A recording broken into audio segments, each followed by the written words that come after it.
Hello ladies and gentlemen, welcome back to the Heavy 6 channel. Today, we are going to reboot the Spyro the Dragon LP that got tried twice but never did go through. Mainly because I wanted to do the game for a while as part of the summer plays, as you may have noticed.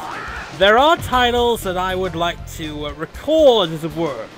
There is already a couple of games that have already been recorded, because, you know, I was playing Rocket Knight Adventures, and I kind of figured, let's play through a game, and let's play at least 12 of these games, and actually play it.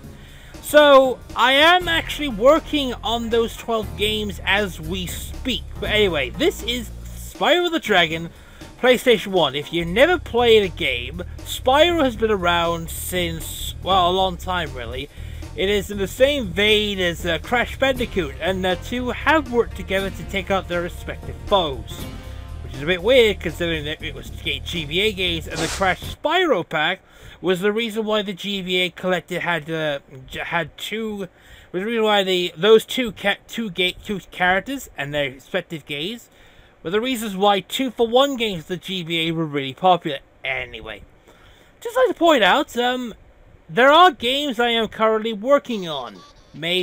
Hopefully they'll work out. Anyway, as you can see here, we're going through the demo mode of one of the levels that we're playing. This is the computer playing the game. And yes, it is completely wacky and insane as that one. Although I think Crash Bandicoot is... Here's an interesting comparison. Crash Bandicoot is hard as Dark Souls. That is a stupid comparison, because we all know that I played the game for the channel, and whilst I never played Crash Bandicoot, I didn't think it was Dark Souls hard. It's a lot of unfair comparisons from a lot of casuals that have never played video games before. And believe me, the people that are complaining, they're fucking casuals. So, here we are, we're going to be playing some Spyro the Dragon. So, I'm not for one that complains about video games being difficult, because I came from an era where hard games were the standard. Mostly due to the fact, and luckily I'm not doing this. So, enjoy the intro!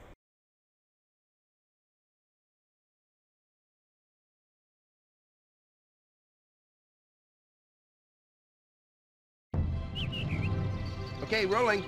Oh, it's been peaceful here in the 5 worlds, or is it 6? For a dragon's age. We now have 12,000 treasure, or is it 14,000? What about this Gnasty Gnorc character? Now, I understand he's found a magic spell to turn gems into warriors for his cause. I'll take that question. Gnasty Gnorc is a simple creature. Simple! He has been contained in a remote world and is no threat to the Dragon Kingdom. No threat! Besides, he is ugly. That does it! Looks like I've got some things to do. Wow, Gnorc's got so much thin skin, he's literally CNN right now. Political jokes aside, time for the adventure to begin as such. So, we're running straight towards the very first statue, and that is Nestor. Thank you for releasing me, Spyro. Free 10 dragons in the artisan world. Then find the balloonist. He'll transport you to the next world. What about Gnasty Gnorc? I'm going after him. Find dragons first. That's all I can tell you. Nestor's actually right. You have to find dragons, and then you gotta find a balloonist to transport you to the next level. There are bosses in this game, but you also need to collect, more importantly, you need to collect the certain items, which we're about to show you. Now, Spyro functions in a couple of ways. Spyro could use fire, Spyro could ram, and Spyro could jump. Also, red gems are worth, quite literally, are worth 1, but there are certain color gems that are worth a couple more. Right now we're just going to kill this thieving guy, because they literally have quite a few. Also, note the dragonfly that literally surrounds you. We're going to talk about that in a moment, because here's the next dragon that's going to be saving. Delbin, as such. Where's Gnasty Gnorc? I'll torch him. Keep your horns on, Spyro! You have much to learn first. Do you know what the dragonfly following you is doing? His name is Sparks, and he's helping and protecting you. Keep an eye on him and see what I mean. Dilbin basically tells you that the dragonfly around you's name is Sparks. Sparks is essentially your armor for this game. Spyro will die to one hit without him, but of course Sparks has a reliance that gives you a hit about 3 times. You could also replenish Sparks by eating dragonflies. Ramming frogs like these will give you 2 gems. The green gems will give you 2. Certain also, at the moment, there are other colored gems that are worth 5. Also, as you may have noticed, the jumping's a bit suspect. I would say it's a bit suspect, but you need to time your jumps right. Yeah, it's a good game, but this is the first, and god, the jumping. There is jumping. A lot of jumping as well. So, let's get down to that. Anyway, the next dragon to be saving is right here. This dragon's name. Hey, Spyro, press the jump button twice to glide. And don't be afraid. Afraid? Of what? Falling from high mountain peaks? Plummeting into prehistoric glaciers? Oh, that. That was Tomas, and he's a recurring character in the old Spyro series. It's one of the original dragons there. But anyway, he tells you to if you do a double jump, it will give you the ability to glide. Gliding is going to be your main method of traveling across the various amounts of worlds apart from doing the ram attack. The ram attack does give you a dash, like so, which allows you to traverse distances, but for long distances you're going to be relying on the glide function.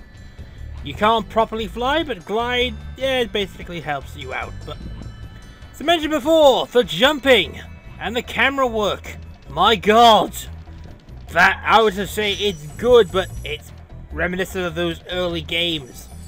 Okay, they're bad. Then again, it's not Crash. God, I forbid. Anyway, I'd like to point out that this is a really bad. You can collect the gems here, which is important, but there is no or adjustable camera in this game.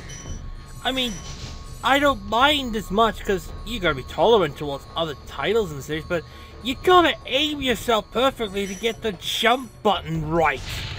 Otherwise, good god, you're gonna be here for at least a bit, which also kind of sucks. It really does. So, but that being said in mind, see what I mean? If you accidentally tap X, you will do the glide, and you will glide over that chest, which is not good. What I'm doing is I'm going to collect all the treasure chests to save all the dragons in the immediate area, so that at least we'll have an easier time to do this. There we go. We're halfway through the gems in this world. There's about 100 in the. This is the artisan hub world. There are plenty of other hub worlds. About roughly 5 or 6. Anyway, as you may have noticed, Spyro has 2 methods of attacks: fire and that. Anyway, that was a blue gem. That is worth 5. It's more interesting. Also, those are butterflies. Apparently, Sparks will, if Sparks gets hit and takes damage, he will eat a butterfly to replenish his health, replenish its shield protection. Also, these chests here, the ones with the sneaky suspicion, these are extra lives. Take note. This is real good stuff. That's a level. We're not going to go into that yet, and even then, we're going to be going to at least a few levels that are going to be very comfortable for us in general. Our objective is to get as much as we can, and to learn as much as we can as well. Anyway, before we head back towards that down area, we're going to explore this part. And a lot of gems too, quite a bit of gems here, a lot of 2s, which then builds up to about 56. We're up to 90 now. So anyway, here is the Marco the Balloonist. If you save 10 dragons, you can move on to the next hub world. But we're going to be saving that for at least a few parts. That's really about it. So, Before we do, there's at least one more dragon to save in the immediate area, and then we will concentrate on starting the levels. Because we need a lot of treasure, and as you may have noticed, to get the ultimate ending, you need to get all the treasures. Best ending, get all the treasures. See all these? All the levels, they basically collect all. It's just like it's like an extreme version of getting all the coins. And before we end up, we meet up with the final dragon, Argus. As such. Cool Flash, do that again. The artisan's boss is through a portal in the dragon mouth, but you are not yet ready, Spyro. First you must complete one of the other artisan lands. He is exactly right. We are going to complete all the other worlds before we take out the boss of the artisan lands. So, next time on Spyro the Dragon, as it were, we are going to go ahead with the first of these artisan levels. See you next time.